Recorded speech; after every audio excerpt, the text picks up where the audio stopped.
rostros para orar. Padre Celestial, te damos gracias por las múltiples bendiciones que has derramado sobre nosotros. Te pedimos, Señor, que al estudiar tu palabra este día, tu Espíritu Santo se acerque a nosotros y nos dé mentes claras y corazones dispuestos a recibir la semilla de la verdad. Te lo pedimos en el precioso nombre de tu Hijo, Cristo Jesús. Amén. Quiero extenderle un saludo muy cordial a todos aquellos que nos acompañan en nuestra reunión de hoy. Estamos muy contentos de tenerles con nosotros. También quiero extenderle un saludo muy cordial a aquellas personas que nos están viendo en las pantallas de televisión en los diferentes países de habla hispana. Estamos muy contentos de que nos estén acompañando en el día de hoy. El título de nuestro tema de hoy es La generación de Enoc. Y quiero comenzar describiendo cómo será el grupo de personas que vivirán en este mundo inmediatamente antes de la segunda venida de Jesús. Quiero que noten que los que vivirán en este planeta tendrán tres características básicas. Quiero leer en primer lugar Apocalipsis el capítulo 12 y el versículo 17. Allí hallamos dos de las tres características. Dice allí en Apocalipsis 12 y el versículo 17 lo siguiente. Entonces el dragón se llenó de ira contra la mujer y se fue a hacer guerra contra el resto de la descendencia de ella, los que guardan los mandamientos de Dios y tienen el testimonio de Jesucristo. Notamos aquí que el dragón va a estar airado con el pueblo de Dios, con el remanente final. Y en realidad tienen dos características principales. Dice en la última parte del versículo que guardan los mandamientos de Dios y en segundo lugar tienen el testimonio de Jesucristo. Ahora, yo creo que no tenemos problemas con lo que significa la expresión los mandamientos de Dios. Son los 10 mandamientos de Dios. Pero ¿qué significa el testimonio de Jesucristo? Vamos en nuestras Biblias a Apocalipsis, el capítulo 19 y el versículo 10. Apocalipsis 19 y el versículo 10, donde hallamos una explicación de lo que es el testimonio de Jesucristo. Dice allí, está hablando Juan, yo me postré a sus pies para adorarle. Es decir, se le aparece un ángel y Juan siente el impulso de adorarlo. Y él me dijo, mira, no lo hagas.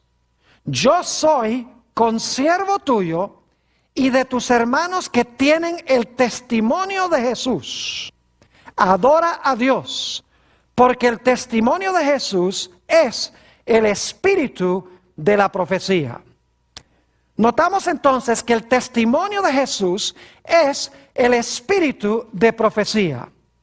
Y la razón por la cual se llama espíritu de profecía es porque el don de profecía es uno de los dones que imparte el Espíritu Santo.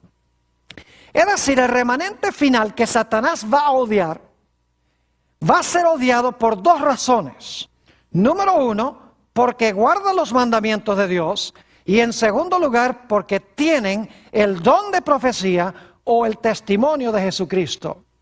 Pero hay una tercera característica que queremos notar en cuanto a esa generación final que va a vivir en este mundo.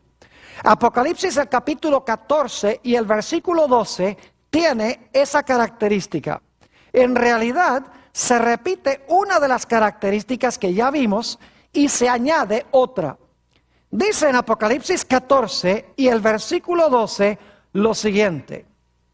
Aquí está la paciencia de los santos, los que guardan los mandamientos de Dios y la fe de Jesús.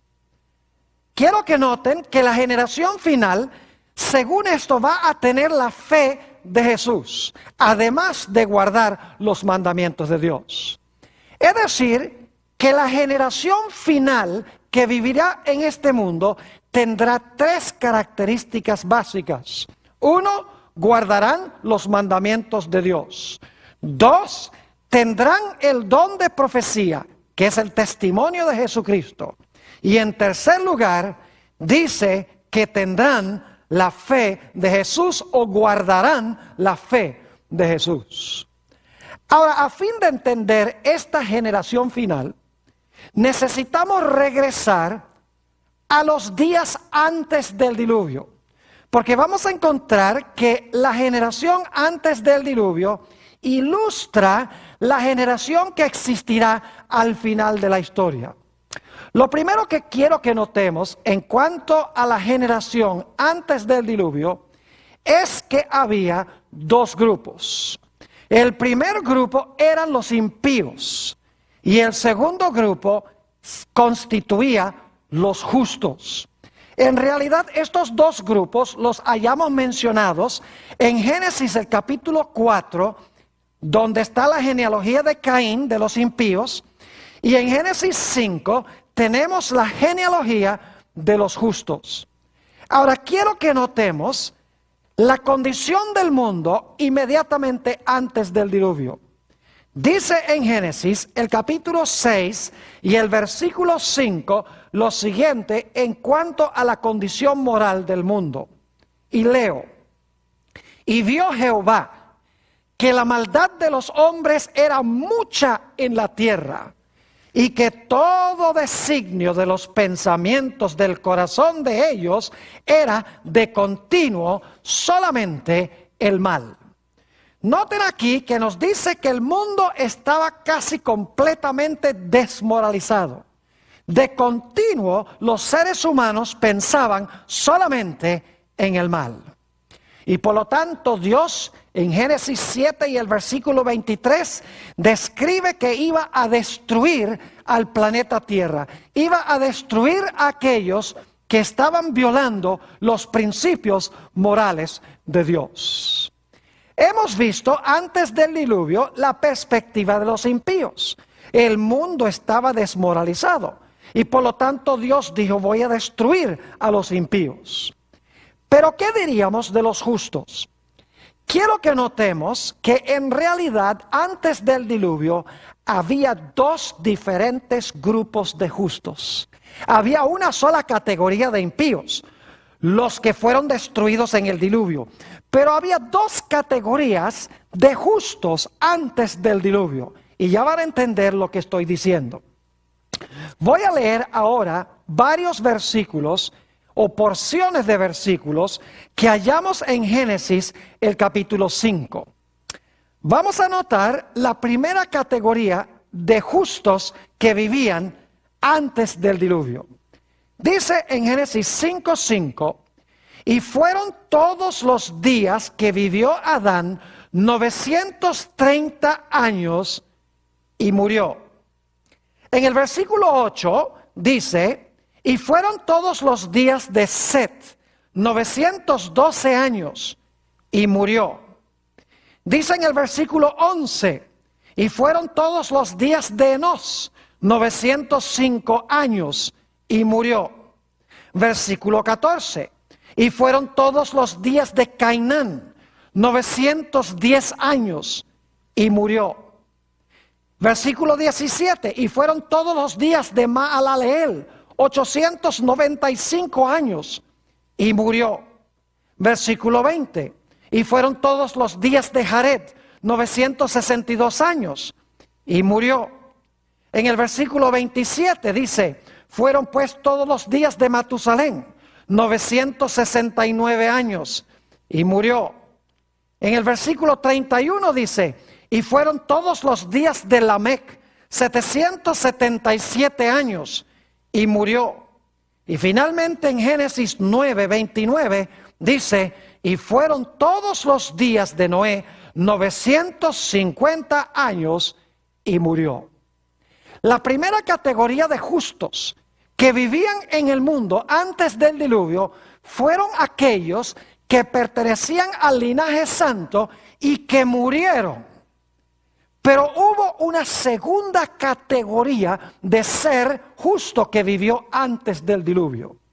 Notemos lo que dice en Génesis, el capítulo 5 y el versículo 24, sobre esta segunda categoría de persona justa. Dice allí en Génesis 5:24 lo siguiente: caminó pues Enoc con Dios y desapareció porque le llevó Dios. Fíjese que en toda la genealogía que leímos, los diversos versículos, dice y murió, y murió, y murió, y murió. Pero aquí encontramos un personaje que cabe dentro de otra categoría. Dice que no caminó con Dios y desapareció porque lo llevó Dios. Ahora, en el libro de los Hebreos, el capítulo 11 y el versículo 5, se amplía lo que leímos en Génesis 5:24. Aquí vamos a encontrar que Enoc no murió. Dice allí en Hebreos 11 y el versículo 5, por la fe, Enoc fue traspuesto para no ver muerte y no fue hallado porque lo traspuso Dios. Y antes que fuese traspuesto, tuvo testimonio de haber agradado a Dios. Noten que nos dice que Enoc no sufrió ni siquiera la muerte física. Dios lo traspuso. Es decir, Dios se lo llevó al cielo de entre los vivos. Enoc nunca murió, ni siquiera la muerte física. Es decir, en la genealogía de los justos, en Génesis 5, tenemos dos clases de personas justas. Los que murieron antes del diluvio, con la excepción de Noé, que murió después.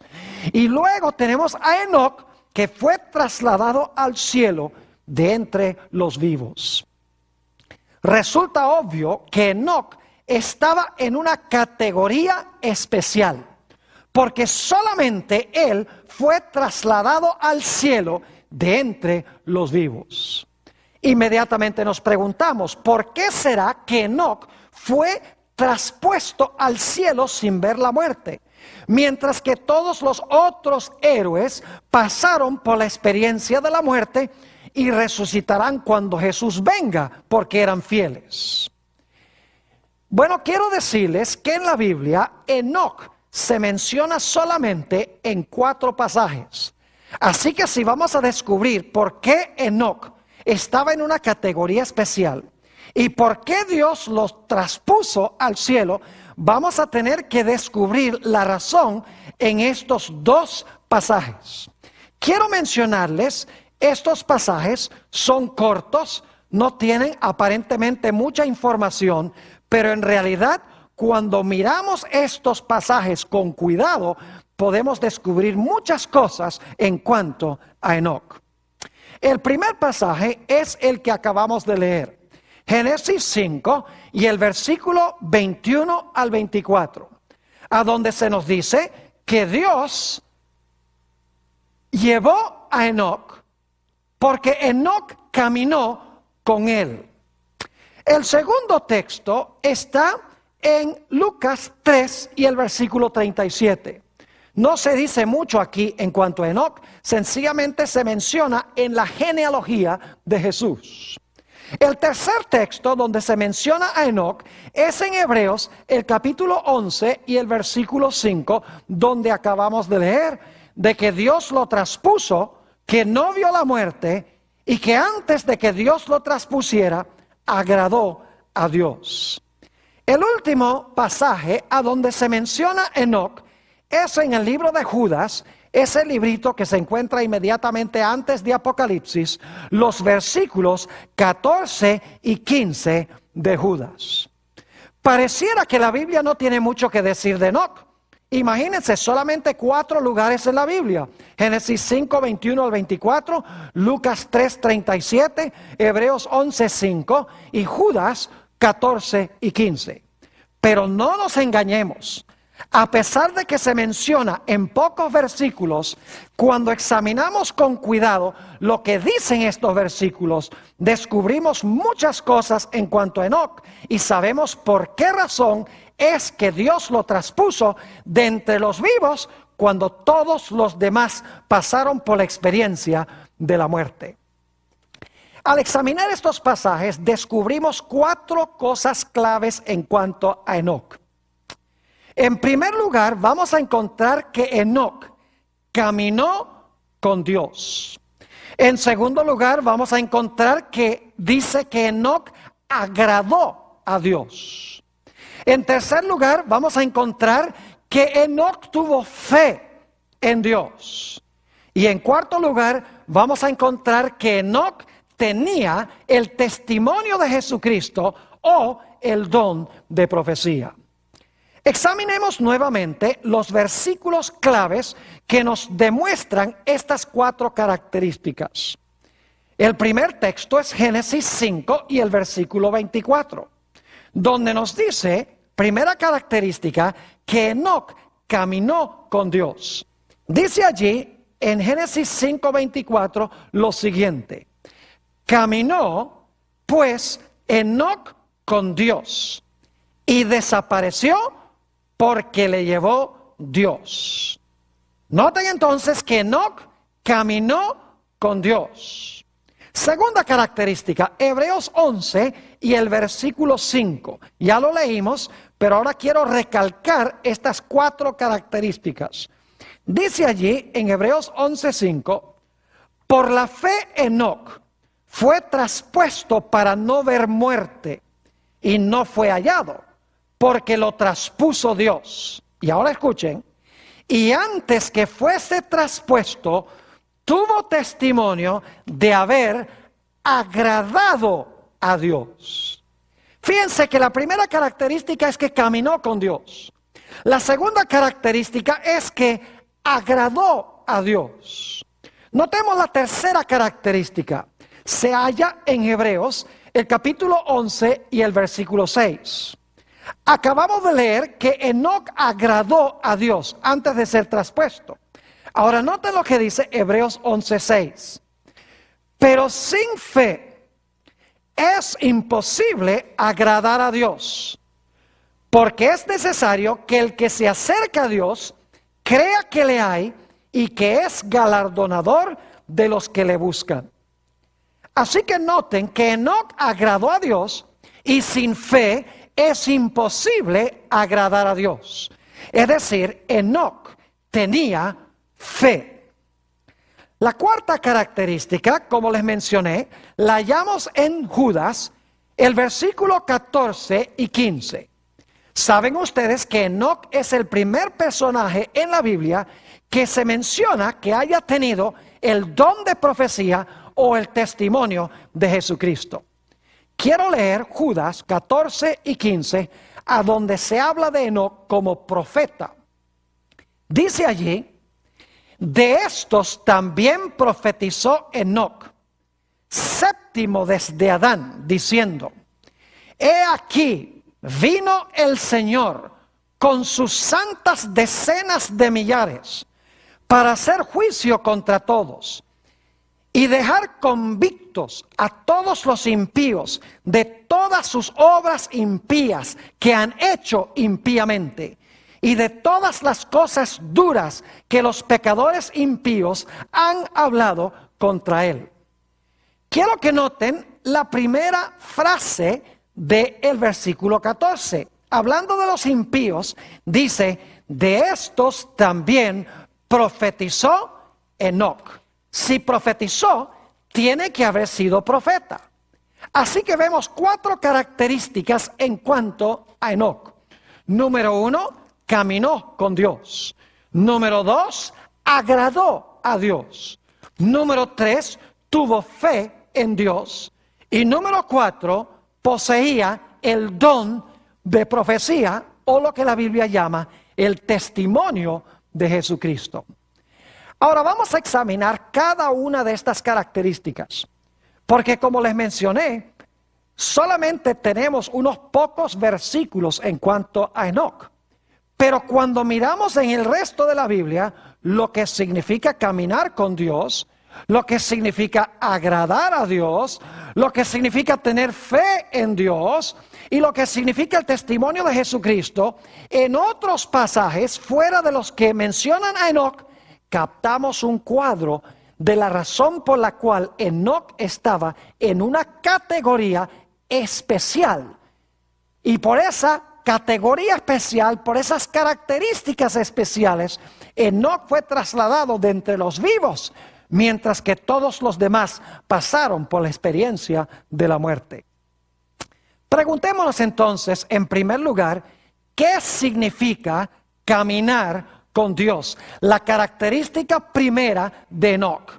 ¿Qué significa caminar con Dios?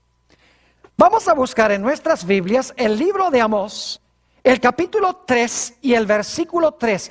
Vamos a examinar versículos de la Biblia que hablan sobre lo que significa caminar con Dios. Así vamos a ampliar el sentido en que Enoc caminó con Dios. Dice en Amós 3 y el versículo 3: ¿andarán dos juntos si no estuvieren de acuerdo? Ahora, debo decirles que cada vez que la versión del 60, que es la que estoy usando yo, usa la palabra andar, en realidad es la palabra caminar. Se puede traducir caminar. Así que este versículo dice: ¿caminarán dos juntos si no estuvieren de acuerdo? Notamos entonces que si Enoc caminó con Dios, tenía que estar de acuerdo con el corazón de Dios. Ahora, saben que muchas veces en el Antiguo Testamento, cuando se menciona caminar con Dios, se vincula con guardar los mandamientos de Dios. Note, por ejemplo, Deuteronomio 10 y los versículos 12 y 13. Deuteronomio 10 y los versículos 12 y 13. Quiero que noten las diferentes palabras que se conectan o se vinculan, que tienen que ver con caminar con Dios. Dice allí: ahora pues, Israel, ¿qué pide Jehová de ti?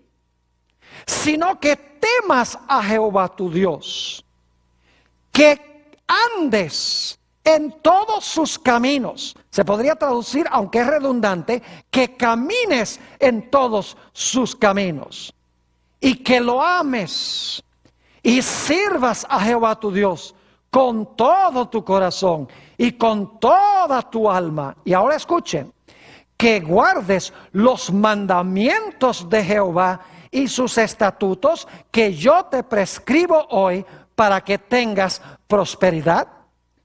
Noten los términos sinónimos en este pasaje. Habla de caminar con Dios, habla de amar a Dios, servir a Dios, y habla de guardar los mandamientos de Dios. Es decir, caminar con Dios significa amarle, significa temerle, significa guardar sus santos mandamientos. Otro texto donde se vincula el guardar los mandamientos con el caminar con Dios es Deuteronomio 13 y el versículo 4. Deuteronomio 13, 4. Dice allí: en pos de Jehová vuestro Dios andaréis. Nuevamente se puede traducir caminaréis. Ahora escuchen: a él temeréis, guardaréis sus mandamientos y escucharás su voz, a él serviréis y a él seguiréis. Fíjense todas las palabras sinónimas. Caminar con Dios significa temerle, significa guardar sus mandamientos, significa escuchar su voz, significa servirle y significa seguirle. Nuevamente notamos que caminar con Dios se conecta con la idea de guardar la santa ley de Dios, con la obediencia a Dios. Notemos algunos textos más del Antiguo Testamento antes de leer un pasaje en el Nuevo. El Salmo 78 y el versículo 10. Salmo 78 y el versículo 10. Está hablando aquí del pueblo de Israel, de la rebelión del pueblo de Israel. Y dice aquí, en cuanto a ellos, no guardaron el pacto de Dios, ni quisieron caminar en su ley o andar en su ley. Fíjense nuevamente la idea de caminar en la ley de Dios, de guardar los mandamientos de Dios. Noten el Salmo 119 y el versículo 1. El primer versículo del Salmo más largo de la Biblia dice lo siguiente: bienaventurados los perfectos de camino, los que andan o caminan en la ley de Jehová. Fíjese que en todos estos versículos se conecta la idea de caminar con Dios con guardar su ley, con servirle, con seguirle, con obedecerle. Ahora examinemos un pasaje muy hermoso del Nuevo Testamento. Primera de Juan, el capítulo 2 y el versículo 3 al 6. Primera de San Juan, el capítulo 2 y el versículo 3 al 6. Noten nuevamente cómo se conecta la idea de caminar con Dios con la idea de guardar los mandamientos de Dios. Dice allí: y en esto sabemos que nosotros le conocemos, si guardamos sus mandamientos. El que dice yo le conozco y no guarda sus mandamientos, el tal es mentiroso y la verdad no está en él. Pero el que guarda su palabra, en este verdaderamente el amor de Dios se ha perfeccionado. Por eso sabemos que estamos en él. Y ahora note la última parte, el versículo 6. El que dice que permanece en él debe andar o caminar como él caminó o como él anduvo. Noten nuevamente la idea de guardar los mandamientos y cómo se conecta con la idea de caminar como él caminó. Es decir, la primera característica de Enoc es que caminó con Dios. Pero al examinar otros textos de la Biblia, notamos que caminar con Dios significa obedecerle, significa guardar sus mandamientos, significa temerle, significa seguirle, significa hacer lo que Dios dice. Es decir, Enoc caminó con Dios en el sentido de que él obedeció a Dios. Él guardó los mandamientos de Dios. Ahora notemos la segunda característica de Enoc. Dice, como leímos anteriormente, que Enoc, antes que fuese traspuesto, agradó a Dios. Ahora yo quiero que ustedes noten que agradar a Dios también se conecta con hacer la voluntad de Dios y con guardar la ley de Dios. Note lo que dice Primera de San Juan, el capítulo 3 y el versículo 22. Primera de San Juan, el capítulo 3 y el versículo 22. Dice allí: y cualquier cosa que pidiéremos, la recibiremos de él. Y ahora escuchen por qué. Porque guardamos sus mandamientos, y ahora escuchen, y hacemos las cosas que son agradables delante de él. Fíjense cómo se conecta hacer lo que es agradable delante de Dios con la idea de guardar sus mandamientos. Es decir, cualquier cosa que le pedimos a Dios, Él nos la da porque guardamos sus mandamientos, que es lo mismo que hacer lo que es agradable delante de Él. Noten también San Juan 8 y el versículo 29. Aquí se está hablando de Jesús. Es más, Jesús es el que está hablando. Y dice lo siguiente: porque el que me envió conmigo está, es decir, el Padre. No me ha dejado solo el Padre. ¿Y por qué el Padre no lo dejó solo? Dice, porque yo hago siempre lo que le agrada. Fíjense nuevamente la idea de que agradar a Dios significa hacer lo que Dios quiere que hagamos. Significa guardar sus mandamientos, según vimos en 1 de San Juan 3:22. Noten también Romanos, el capítulo 8 y los versículos 7 al 9. Romanos 8, 7 al 9. Saben que en la Biblia los que viven conforme a la carne son los que pisotean la ley de Dios, mientras que los que viven conforme al Espíritu son los que obedecen la ley de Dios. Fíjense lo que dice Romanos 8, 7 y 9. Dice el apóstol Pablo: por cuanto los designios de la carne son enemistad contra Dios. Y ahora escuchen: porque no se sujetan a la ley de Dios, ahí están los mandamientos, no se sujetan a la ley de Dios, ni tampoco pueden.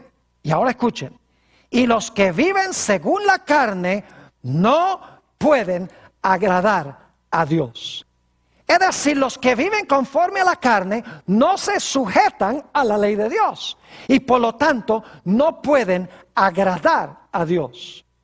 ¿Saben ustedes que el apóstol Pablo nos describe las obras de la carne en el libro de Gálatas, el capítulo 5?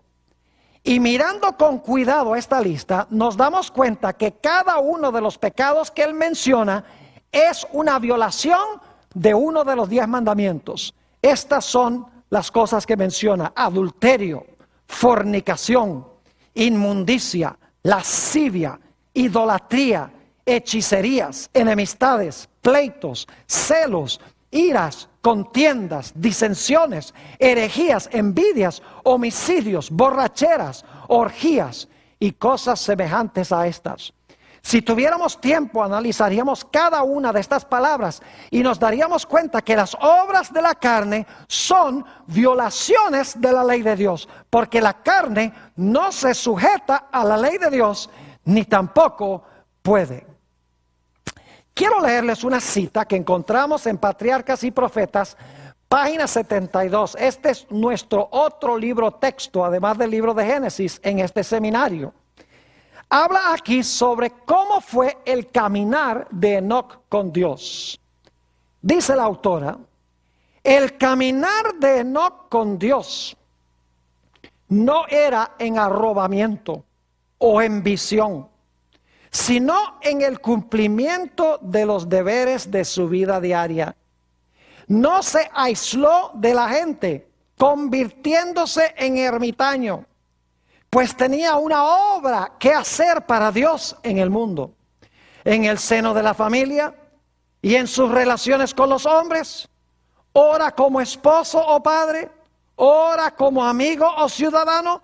Fue firme y constante siervo de Dios. Hemos visto entonces que Enoc caminó con Dios, que se conecta con guardar los mandamientos de Dios. Nos dimos cuenta que también agradó a Dios, que se vincula al igual con guardar la ley de Dios, con obedecer la voluntad de Dios. Pero Enoc tenía una tercera característica. Enoc tenía fe. Note lo que dice en Hebreos el capítulo 11 y el versículo 1 sobre lo que es la fe. Nos dimos cuenta en Hebreos 11:6 que dice que sin fe es imposible agradar a Dios. Y en el versículo anterior dice que Enoc agradó a Dios. Ahora, si Enoc agradó a Dios y sin fe es imposible agradar a Dios, entonces Enoc era un hombre de gran fe. Pero surge la pregunta: ¿qué es la fe que tuvo Enoc? ¿En qué tuvo fe? Noten Hebreos el capítulo 11 y el versículo 1, a donde tenemos la definición de la fe que tenía Enoc. Dice allí: es pues la fe la certeza de lo que se espera, la convicción de lo que no se ve. Ahora inmediatamente nos preguntamos: ¿qué es lo que estaba esperando Enoc? ¿Qué es lo que Enoc no podía ver con sus ojos, que podía ver a través de la fe? No cabe duda alguna, como hemos estudiado en un tema anterior, de que Enoc miraba hacia la ciudad cuyo constructor y artífice era Dios. Aunque el cuerpo de Enoc estaba en la tierra, aunque cumplía todos los deberes diarios fielmente, aunque buscaba agradar a Dios a cada instante, aunque guardaba los mandamientos de Dios, mientras caminaba en la tierra, en la voluntad de Dios, el cuerpo de Enoc estaba en la tierra, pero su mente estaba en el cielo. Él miraba hacia la ciudad que él esperaba en el futuro. Él tenía la convicción de que ese mundo era real, aunque no lo podía ver con sus ojos físicos. Es decir, tenía fe en el reino venidero. Anhelaba estar con Jesús en esa patria. No podía concebir de caminar más en este mundo espiritualmente con Dios. Quería caminar en la santa ciudad físicamente con Dios. En Patriarcas y Profetas, la página 75, encontramos la declaración de la misma autora sobre la experiencia de Enoc. Dice allí: pero el corazón de Enoc estaba puesto en los tesoros eternos. Fíjense eso, el corazón de Enoc estaba puesto en los tesoros eternos. Había contemplado la ciudad celestial. Había visto al Rey en su gloria en medio de Sión. Su mente, su corazón y su conversación se concentraban en el cielo. Cuanto mayor era la iniquidad prevaleciente, tanto más intensa era su nostalgia del hogar de Dios. Mientras estaba aún en la tierra, vivió por la fe en el reino de luz. Entonces estamos viendo que la generación final que vivirá en este mundo tendrá las mismas características que Enoc. Es decir, será un grupo que caminará con Dios, que significa que guardarán su ley. Será un grupo que agradará a Dios. Es decir, no van a vivir conforme a la carne, sino conforme al Espíritu. No van a contrariar la ley de Dios, sino que van a guardar la santa ley de Dios. Y nos hemos dado cuenta que también van a tener la fe que tenía Enoc. Se van a cansar de este mundo. No pueden concebir de vivir un solo día más aquí sin estar en la patria con Jesús. Pero Enoc poseía una cuarta característica, la que se menciona en Judas 14 y 15. Enoc tenía el testimonio de Jesucristo. Enoc tenía, en otras palabras, el don de la profecía. Lo vimos en el libro de Judas, los versículos 14 y 15, donde dice que Enoc fue séptimo desde Adán y profetizó en cuanto a la maldad del mundo y cómo el mundo iba a ser destruido por causa de esa maldad. Nuevamente dice en Judas 14 y 15 lo siguiente: de estos también profetizó Enoc, séptimo desde Adán, diciendo: he aquí vino el Señor con sus santas decenas de millares para hacer juicio contra todos y dejar convictos a todos los impíos de todas sus obras impías que han hecho impíamente y de todas las cosas duras que los pecadores impíos han hablado contra él. Noten que no solamente vivía Enoc una vida santa, sino a través del don de profecía desenmascaró y amonestó al mundo por causa de su maldad y le advirtió al mundo que cambiaran sus caminos por el poder de Dios, o si no, Dios iba a venir en juicio en contra de ellos. En el libro Patriarcas y Profetas, la página 73, encontramos esta declaración en cuanto al don profético que tenía Enoc. Dice: por medio de santos ángeles, Dios reveló a Enoc su propósito de destruir al mundo mediante un diluvio. Y también le hizo más manifiesto el plan de la redención. mediante el espíritu de profecía, lo llevó a través de las generaciones que vivirían después del diluvio y le mostró los grandes eventos relacionados con la segunda venida de Cristo y el fin del mundo. Es decir, Enoc caminó con Dios. Enoc agradó a Dios. Enoc tenía fe en Dios. Enoc tenía el don de profecía. Su vida santa desenmascaraba el pecado de la civilización de aquella época. Y bajo inspiración del espíritu de profecía, habló en contra del pecado y llamó al mundo a arrepentirse. En la misma página 75 de Patriarcas y Profetas encontramos esta declaración: bienaventurados los de limpio corazón, porque ellos verán a Dios. Durante 300 años, Enoc buscó la pureza del alma para estar en armonía con el cielo. Durante 3 siglos caminó con Dios. Día tras día anheló una unión más íntima. Esa comunión se hizo más y más estrecha hasta que Dios lo llevó consigo. Había llegado al umbral del mundo eterno, a un paso de la tierra de los bienaventurados. Se le abrieron los portales y, continuando su caminar con Dios, tanto tiempo proseguido en la tierra, entró por las puertas de la santa ciudad. Fue el primero de los hombres que llegó allí. Ahora, hemos hablado sobre Enoc. Ahora quiero dedicar los minutos que nos quedan para hablar de la generación final que vivirá en este mundo. ¿Saben ustedes que Enoc es un símbolo o una ilustración de aquellos que vivirán en este mundo en los últimos días? Comenzamos nuestro estudio esta noche leyendo algunos versículos de Apocalipsis 12 y 14.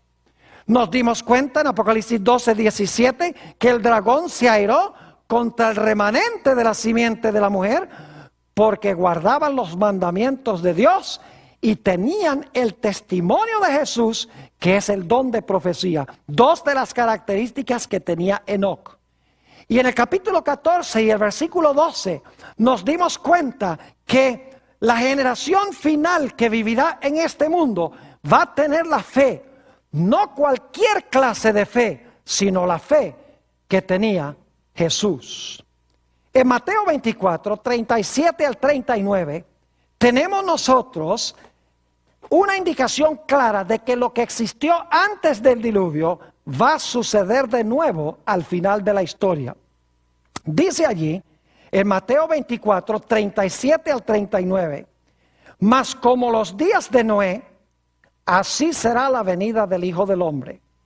Porque como en los días antes del diluvio, estaban comiendo y bebiendo, casándose y dando en casamiento, hasta el día en que Noé entró en el arca.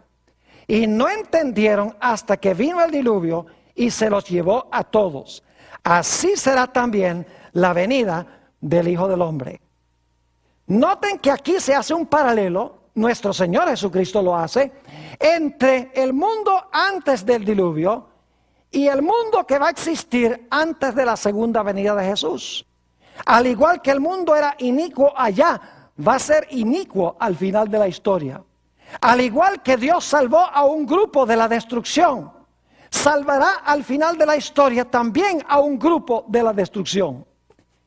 Pero ahora quiero que noten que al final de la historia habrá 2 diferentes clases de justos. Una sola clase de impíos, pero 2 diferentes clases de justos. ¿Ustedes recuerdan las 2 clases de justos que vimos en Génesis el capítulo 5?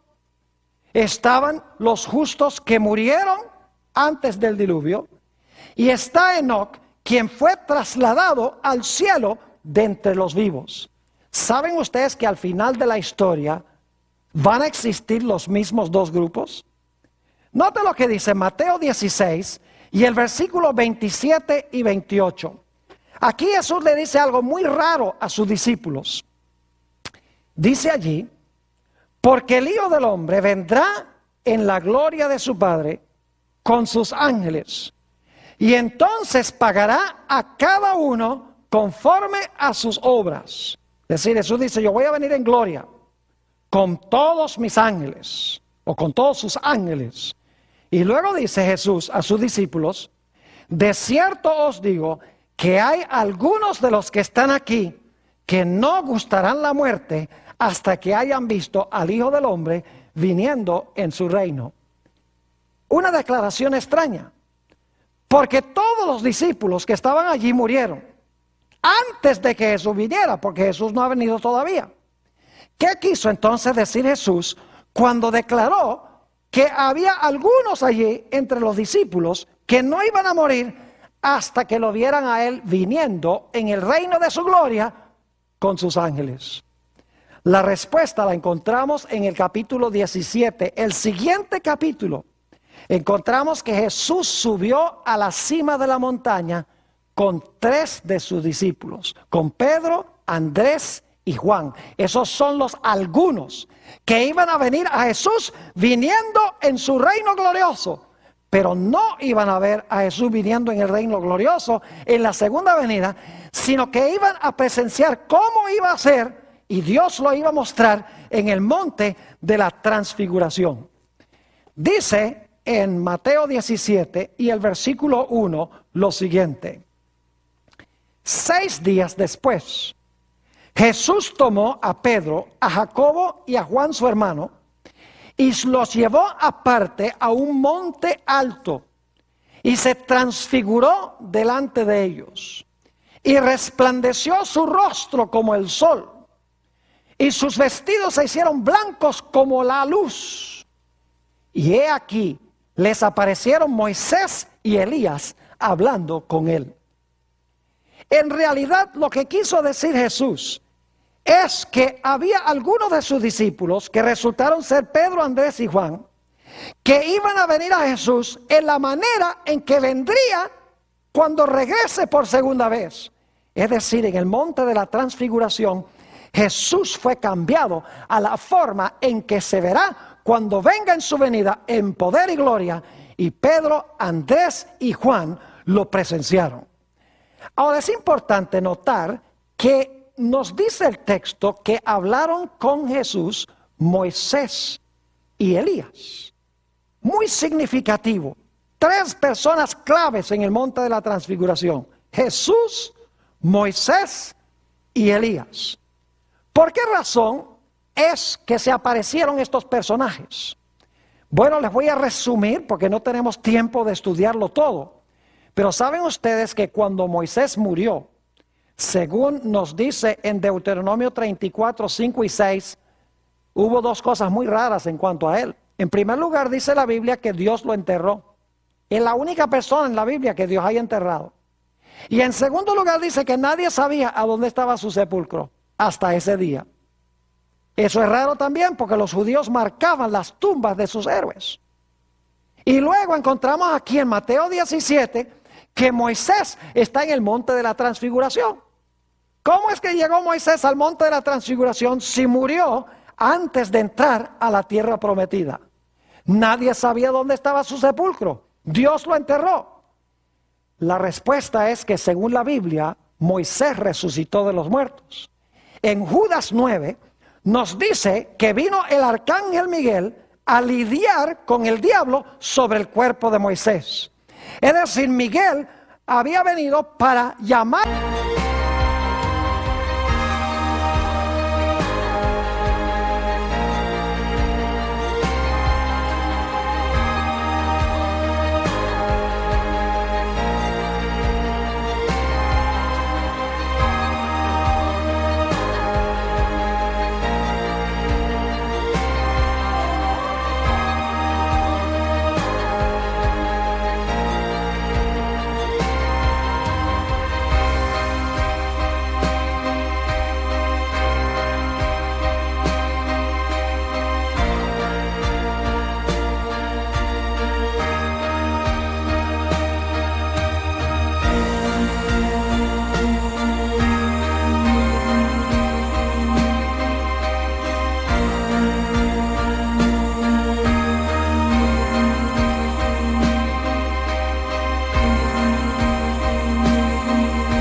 a Moisés del sepulcro para entonces llevarse a Moisés al cielo. Y por eso es que Moisés descendió del cielo en el monte de la transfiguración.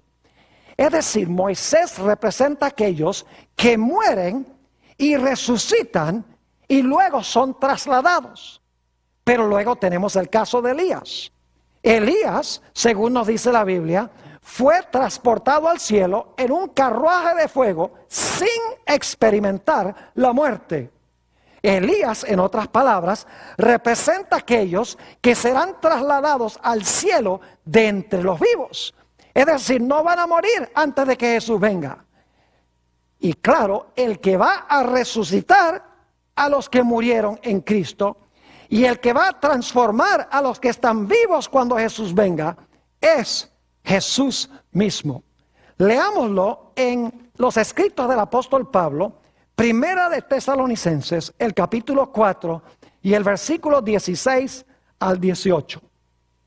Dice allí el apóstol Pablo, hablando de la segunda venida de Jesús: porque el Señor mismo, con voz de mando, con voz de arcángel, con trompeta de Dios, descenderá del cielo, y los muertos en Cristo resucitarán primero. Esos son los representados por Moisés, quien murió y resucitó.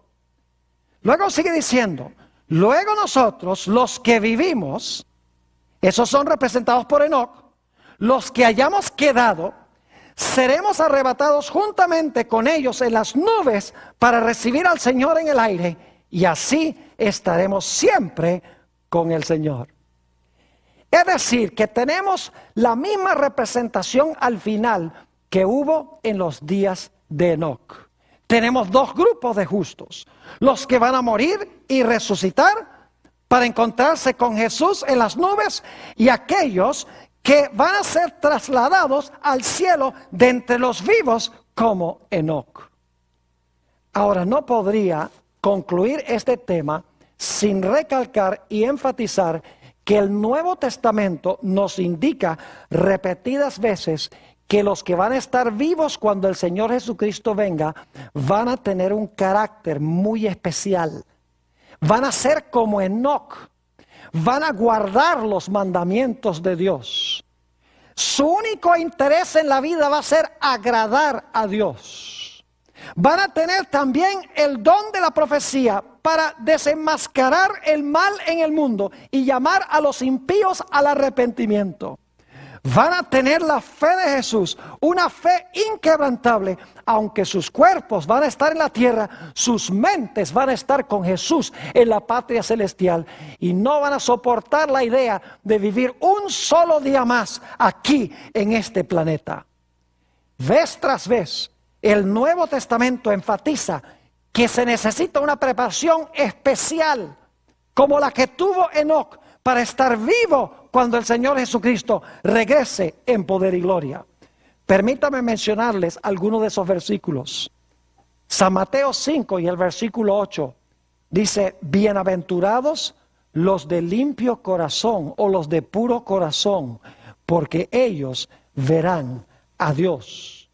Note lo que dice el libro de los Hebreos, el capítulo 12 y el versículo 14. Hebreos, el capítulo 12 y el versículo 14.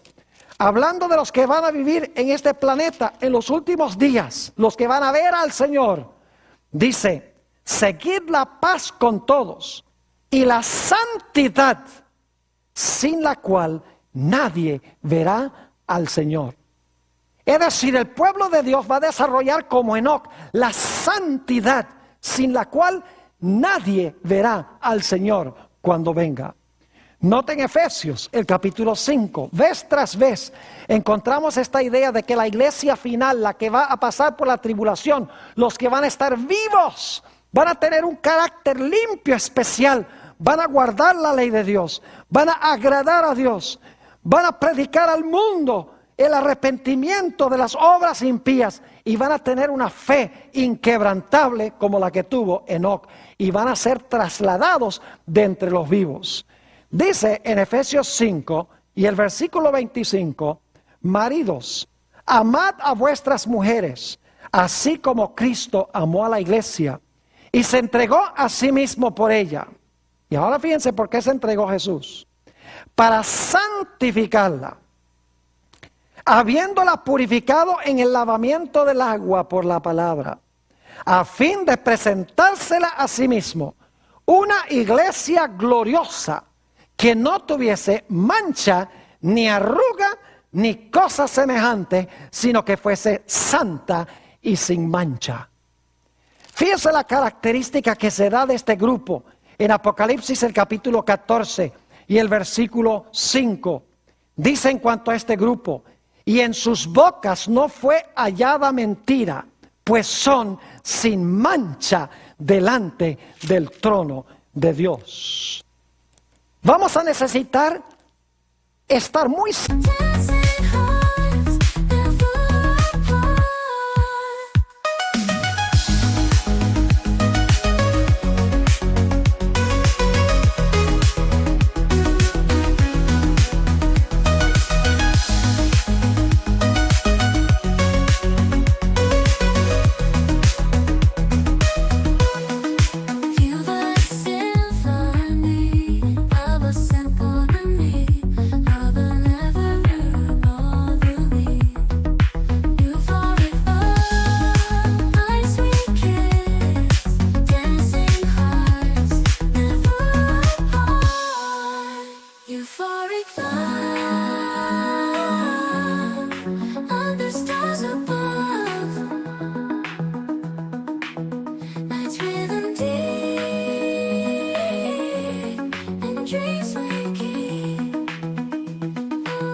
de Dios para pasar victoriosamente por la tribulación final.